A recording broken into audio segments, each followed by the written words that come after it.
Hello বন্ধুরা, আসসালামু আলাইকুম ওয়া রাহমাতুল্লাহি ওয়া বারাকাতুহু। সপ্তম শ্রেণী চতুর্থ সপ্তাহের অ্যাসাইনমেন্টের বিষয়ে তোমরা দেখতে পাচ্ছ। 1 নম্বর, rewrite the passage using correct form of verbs in the bracket. Dear Masum, you letter recording your joyful picnic. এখানে কাম, এখানে ব্র্যাকেট আছে, এখানে কি ভার্ব বসবে এটা লিখতে হবে। এভাবে এটা আছে। তারপর হোমওয়ার্ক দেখো, regarding your English grammar text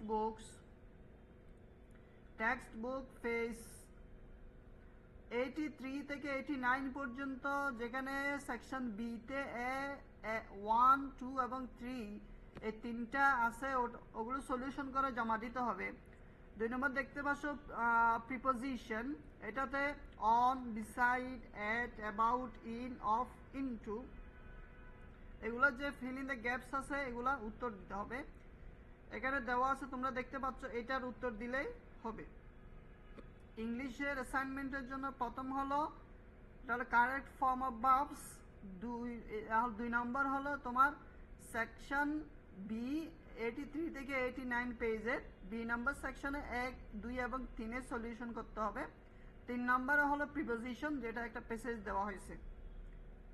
আমরা এখন চলে আসবো বিজ্ঞান বিষয়ে।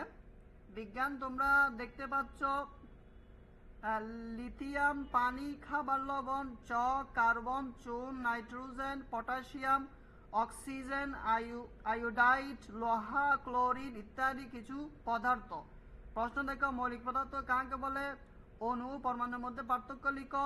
উদ্দীপকে উল্লেখিত পদার্থগুলোকে প্রতীক ও সংকেতের সাহায্যে প্রকাশ করে।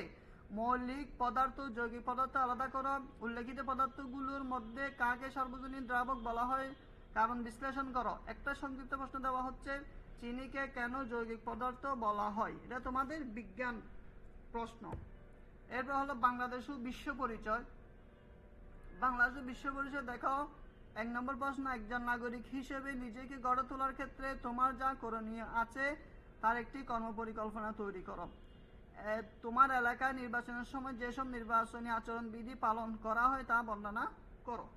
বন্ধুরা, এটাই তোমাদের জন্য অ্যাসাইনমেন্ট, ইংরেজি, বিজ্ঞান, বাংলাদেশ ও বিশ্ব পরিচয়। সবাই ভালো থাকো, সুস্থ থাকো, আল্লাহ হাফেজ।